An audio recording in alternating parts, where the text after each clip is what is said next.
Assalamualaikum warahmatullahi wabarakatuh. Pada video kali ini, kami dari kelompok 11 akan menjelaskan tentang langkah-langkah surveillance kesehatan masyarakat pada penyakit kanker serviks. Kanker serviks atau cervical cancer adalah jenis kanker yang terjadi pada sel-sel di leher rahim yang dimana terjadi pertumbuhan abnormal pada jaringan vital cervix. Nah, sebagian besar kanker serviks ini berkembang dari sel vital squamosa di antara transformasi cervix, yaitu pertemuan antara sel squamosa dan juga kolumnar. Dan untuk faktor penyebab utama kanker ini adalah infeksi virus human papilloma atau HPV, yaitu virus yang menular melalui hubungan seksual dan dapat menyebabkan perubahan pada sel-sel di leher rahim. Dan untuk faktor risiko ada 6. Yang pertama adalah usia, karena pada usia lebih tua daya tahan tubuh menurun dan memungkinkan infeksi HPV menetap lebih lama. Yang kedua adalah lemahnya sistem kekebalan tubuh. Sistem kekebalan tubuh yang lemah akan membuat tubuh lebih sulit melawan infeksi HPV atau memerangi sel-sel abnormal penyebab dari kanker. Yang ketiga adalah paritas tinggi atau jumlah kelahiran banyak. Wanita dengan jumlah persalinan banyak lebih rentan karena serviks sering mengalami trauma saat persalinan, sehingga jaringan serviks lebih mudah mengalami perubahan seluler. Yang keempat adalah penggunaan kontrasepsi hormonal. Penggunaan kontrasepsi hormonal jangka panjang, misalnya pil KB, dapat mempengaruhi keseimbangan hormon yang dapat meningkatkan kerentanan serviks terhadap infeksi HPV. Yang kelima adalah kebiasaan merokok. Karena zat-zat kimia berbahaya yang terkandung dalam rokok dapat merusak sel-sel di leher rahim.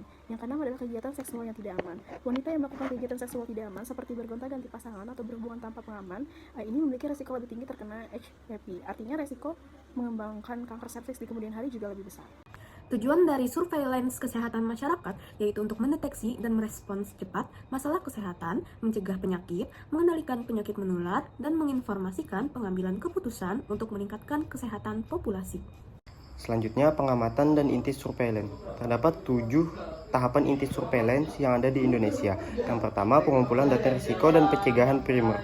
Pada tahap ini dilakukan identifikasi faktor risiko seperti perilaku seksual, riwayat infeksi HPV, kebiasaan merokok, status sosial, serta riwayat screening sebelumnya. Yang kedua, melakukan deteksi dini. Tahap ini menggunakan metode infeksi visual dengan asam asetat atau IVA yang menjadi metode utama di fasilitas pelayanan kesehatan. Yang ketiga adalah diagnostik dan registrasi kasus. Setiap hasil pemeriksaan IVA atau tes lainnya dicatat dalam formulir deteksi dini kanker leher rahim. Keempat, pelaporan dan integrasi data. Data yang terkumpul di puskesmas ataupun pelayanan kesehatan lainnya akan dilaporkan secara rutin ke Dinas Kesehatan kabupaten ataupun kota. Selanjutnya melakukan analisis dan interpretasi data.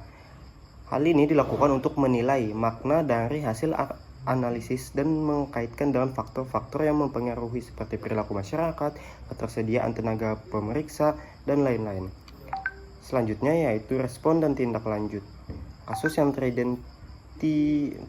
terdeteksi positif melalui IVA akan mendapatkan krioterapi langsung di fasilitas dasar bila memenuhi kriteria medis.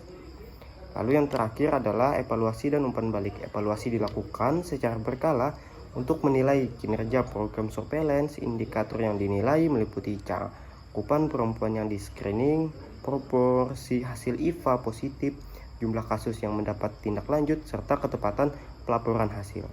Bagaimana caranya pengumpulan data? Untuk pengumpulan data sendiri itu menggunakan wawancara. Misalnya wawancara dilakukan langsung oleh petugas kesehatan atau nomor kepada responden dan menggunakan kuesioner terstruktur yang mencakup identitas, kesehatan, dan perilaku kesehatan. Yang biasa digunakan untuk menilai informasi objektif yang tidak dapat diukur langsung seperti riwayat pap smear dan keluhan kesehatan. Dan untuk pengukuran sendiri yaitu menggunakan alat ukur untuk mendapatkan data objektif, misalnya berat badan, tinggi badan, dan tekanan darah. Untuk tes IVA sendiri yaitu inspeksi visual dengan asam asetat, yaitu dengan menggunakan metode lain dalam screening kanker serviks. Dan untuk pemeriksaan sendiri yaitu menggunakan pemeriksaan fisik laboratorium oleh tenaga medis dan termasuk screening langsung untuk deteksi dini penyakit seperti pemeriksaan leher rahim pada wanita untuk mendeteksi adanya kelainan. Analisis dan interpretasi data surveillance. Analisis ini dilakukan berdasarkan aspek orang, tempat, dan waktu untuk memahami bagaimana perilaku screening tersebar di berbagai kelompok usia dan juga wilayah.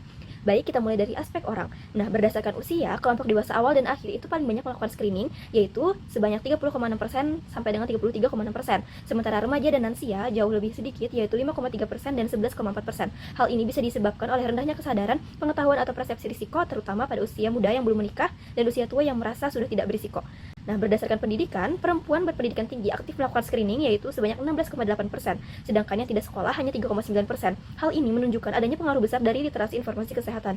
Nah, berdasarkan pekerjaan, pegawai PNS dan swasta itu paling efektif melakukan screening, yaitu sebanyak 19,2% dan 13,2%, sedangkan petani dan buruh itu masih rendah hanya 4,5%. Hal ini terjadi akibat dari keterbatasan akses dan juga waktu. Sementara, berdasarkan status ekonomi, kelompok teratas itu memiliki angka screening sebanyak 14,3% dan yang terbawah hanya 4,7%. Hal ini menegaskan bahwa kemampuan ekonomi masih jadi faktor utama akses layanan kesehatan. Lalu interpretasinya adalah kelompok usia produktif, berpendidikan tinggi, bekerja formal, dan berstatus ekonomi atas itu lebih banyak melakukan screening. Artinya, upaya promosi kesehatan perlu difokuskan pada perempuan berpendidikan rendah, tidak bekerja dan berpenghasilan rendah, agar pemerataan deteksi dini lebih optimal. Analisis dan interpretasi data berdasarkan tempat berdasarkan data SKI tahun 2023, terdapat 5 dari 38 provinsi dengan persentase penduduk yang melakukan screening tertinggi. Di antaranya Bali 19,4%, Jakarta 16,5%, Yogyakarta 14,9%, Kalimantan Utara 14,5%, dan Jambi 11,8%. Selain itu, penduduk yang tinggal di perkotaan juga lebih banyak melakukan screening dengan persentase 9% dan dibandingkan dengan penduduk yang tinggal di pedesaan dengan persentase 6,1%. Angka ini mencerminkan minimnya kesadaran dan akses fasilitas kesehatan yang terjangkau, sehingga secara langsung dapat meningkatkan resiko diagnosis pada stadium lanjut dan tingginya angka mortalitas akibat kanker serviks. Selanjutnya, analisis dan interpretasi data berdasarkan waktu. Berdasarkan laporan Kementerian Kesehatan, angka cakupan screening kanker serviks nasional dari tahun ke tahun mengalami peningkatan, di mana pada tahun 2021 sebesar 6,83%, tahun 2022 sebesar 7%, dan tahun 2023 sebesar 7,02%. Dengan cakupan yang masih berada di bawah 10% ini, mengidentifikasikan bahwa puluhan juta wanita usia subur di Indonesia masih beresiko tinggi terkena kanker serviks tanpa deteksi dini, sehingga meningkatkan fenomena gunung es pada kasus kanker serviks.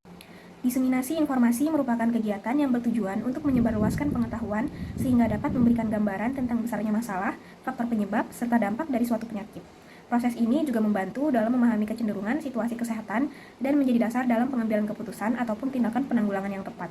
Dalam konteks penyakit kanker serviks, diseminasi informasi memiliki tujuan untuk meningkatkan kesadaran, pemahaman, dan edukasi masyarakat mengenai kanker serviks. Selain itu, kegiatan ini juga berfokus pada upaya pencegahan, deteksi dini, pengobatan yang tepat, serta pemberian dukungan bagi individu yang terdampak penyakit tersebut. Upaya pencegahan yang dapat dilakukan adalah dengan melakukan deteksi dini melalui metode IVA, atau inspeksi visual asam asetat. Deteksi dini adalah usaha untuk mengenali penyakit atau kelainan pada tahap awal sebelum munculnya gejala klinis yang nyata dengan tujuan untuk menemukan keberadaan sel abnormal di rahim atau leher rahim pada tahap awal. Kemudian, pencegahan juga dapat dilakukan dengan edukasi mengenai screening dan diagnosis untuk meningkatkan pemahaman di kalangan perempuan, khususnya ibu-ibu dalam usia reproduksi, sehingga diharapkan dapat mendorong gaya hidup sehat sebagai kunci pencegahan kanker serviks yang berupaya untuk meningkatkan pemahaman ibu-ibu tentang kanker serviks, mulai dari deteksi dini, identifikasi, hingga langkah-langkah pencegahannya.